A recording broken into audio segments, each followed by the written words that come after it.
बिस्मिल्लाहिर्रहमानिर्रहीम। अस्सलाम वालेकुम। कैसे आप सब? उम्मीद करता हूँ खैरियत से होंगे। आज की वीडियो में हम बात करेंगे फ्यूचर परफेक्ट कंटिन्यूअस टेंस की, यानी ज़माना मुस्तकबिल मुकम्मल जारी की। वो तमाम तर काम जो हमने आइंदा आने वाले वक्त में करने हैं और वो काम एक खास वक्त तक जारी रहेंगे, तो उन तमाम कामों का जिक्र करने के लिए हम फ्यूचर परफेक्ट कंटिन्यूअस टेंस का इस्तेमाल करते हैं। उर्दू जुमलों के आखिर पर हमेशा की तरह चंद अलामात आती हैं। ता रहा होगा, ती रही होगी, ते रहे होंगे, या फिर इससे हटकर रहा होगा, रही होगी, रहे होंगे। ये अलामात आएंगी, लेकिन इन अलामात के साथ पॉइंट ऑफ टाइम या फिर पीरियड ऑफ टाइम यानी वक्त या फिर अरसे या दौरानिये का जिक्र भी आएगा। हमें पता चल रहा होगा कि काम कब शुरू हुआ था, या फिर ये पता चल रहा होगा कि काम कितनी देर कितने अरसे तक जारी रहा है। इस टेंस में हमने हेल्पिंग वर्ब इस्तेमाल करना है विल हैव बीन या फिर शैल हैव बीन। आई और वी के साथ शैल हैव बीन, जबकि बाकी तमाम तर प्रोनाउन सब्जेक्ट के साथ हमने विल हैव बीन का इस्तेमाल करना है। तो चलिए पहले इस तरह के सेंटेंसेस की प्रैक्टिस करते हैं और फिर इस तरह के सेंटेंसेस पर आएंगे जिनमें वक्त और अरसे का भी जिक्र होगा।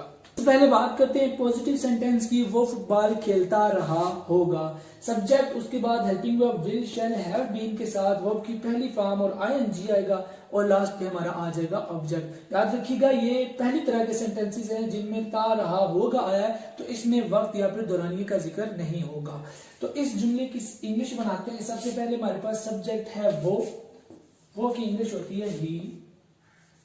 उसके बाद हमने ये फार्मूला फॉलो करना है ही, शी, इट, इन तमाम प्रोनाउन के साथ आता है will have been. He will have been. उसके बाद हमारी वर्ब की पहली फॉर्म आएगी प्ले, उसके साथ हमने इजाफा करना है आईएनजी का और एंड पे ऑब्जेक्ट आ जाएगा football. He will have been playing football।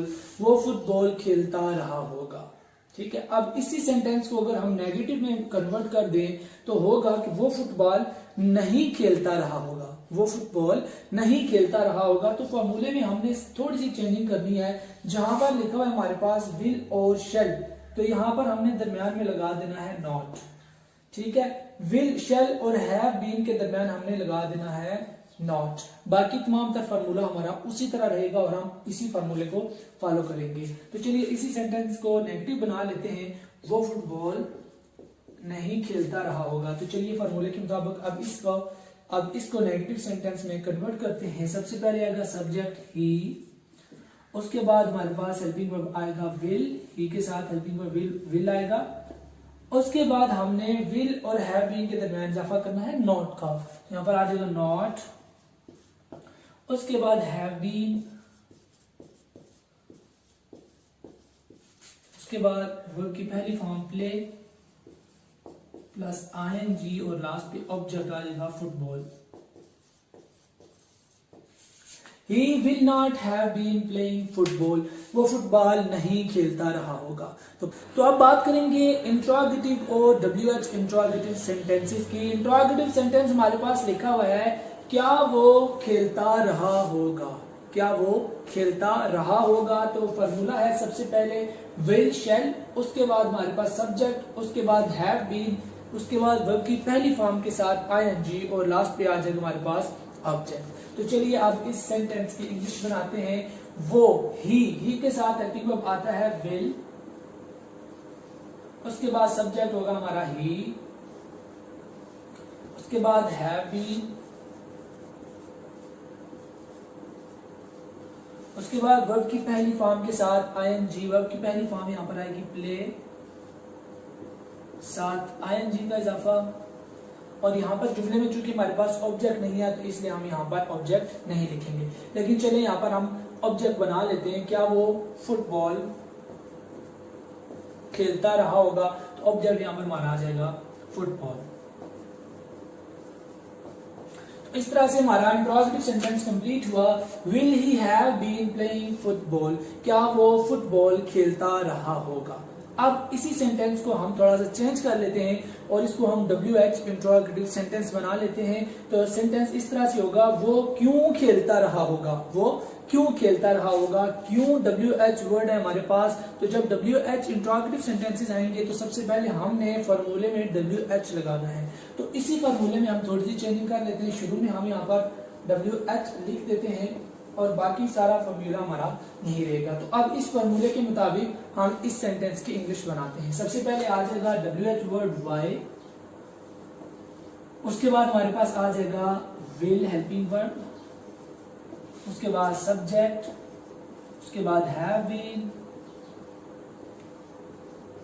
उसके बाद वर्ब की पहली फॉर्म के साथ ING, और यहाँ पर अगर हम फुटबॉल ऑब्जेक्ट बना दें तो आखिर पे आ जाएगा हमारे पास football as an object. Why will he have been playing football? वो क्यों फुटबॉल खेलता रहा होगा। तो इस तरह हमारे पहली तरह के सेंटेंसेस कंप्लीट हुए। अब बात करेंगे दूसरी तरह के सेंटेंसेस की जिनमें वक्त और अरसे का जिक्र आता है। अब हमारे पास दूसरी तरह का सेंटेंस आ गया है जिसमें वक्त का जिक्र आ गया है और आखिर पर अलामत आ रही है रहा होगा। वो 5 मिनट से क्रिकेट खेल रहा होगा। अब हमने यहाँ पर या सिंस का इस्तेमाल करना है या फार का इस्तेमाल करना है। अगर तो हमें ये पता चल रहा हो कि वो कितनी देर से क्रिकेट खेल रहा है, दौरानिया पता चल रहा हो, अरसा पता चल रहा हो, तो फिर हमें इस्तेमाल करना है फार। लेकिन अगर हमें ये पता चल रहा हो कि उसने कब से खेलना शुरू किया था, कौन से टाइम से खेलना शुरू किया था, या किस सन से, किस तारीख से खेलना शुरू किया था, तो फिर हमने सिंस का इस्तेमाल करना है। यहाँ पर हमें बता रहा है कि वो 5 मिनट से, हमें दौरानिया बता रहा है कि वो कितनी देर से, कितने अरसे से, कितने टाइम से खेल रहा है, 5 मिनट से। तो चूंकि हमें दौरानिया का पता चला यहाँ पर इस जुमले में, इसलिए हम यहाँ पर फार का इस्तेमाल करेंगे। इस जुमले की इंग्लिश बनाते हैं। सबसे पहले आएगा सब्जेक्ट ही, उसके बाद फॉर्मूले के मुताबिक विल हैव बीन,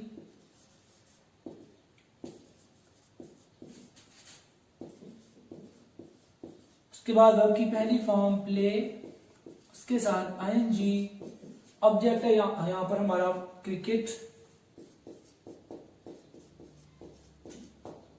और अब हमने यहां पर फॉर का इस्तेमाल करना है। कितनी देर से खेल रहा है जी, 5 मिनट से, 5 minutes. He will have been playing cricket for 5 minutes. वो 5 मिनट से क्रिकेट खेल रहा होगा। तो इस तरह हमारे दोनों तरह के सेंटेंसेस कंप्लीट हुए। मैं उम्मीद करता हूं आपको सिंस और फार का इस्तेमाल अच्छे तरीके से आ गया होगा। इस टेंस से रिलेटेड किसी किस्म की कोई परेशानी या क्वेश्चन है तो कमेंट बॉक्स में उसका इजहार जरूर कीजिए। अगर आप मेरे चैनल पर नए हैं तो चैनल को सब्सक्राइब कीजिए, बेल आइकन को जरूर दबाइए, और अगली वीडियो तक के लिए दीजिए इजाजत। अल्लाह नेगेबान।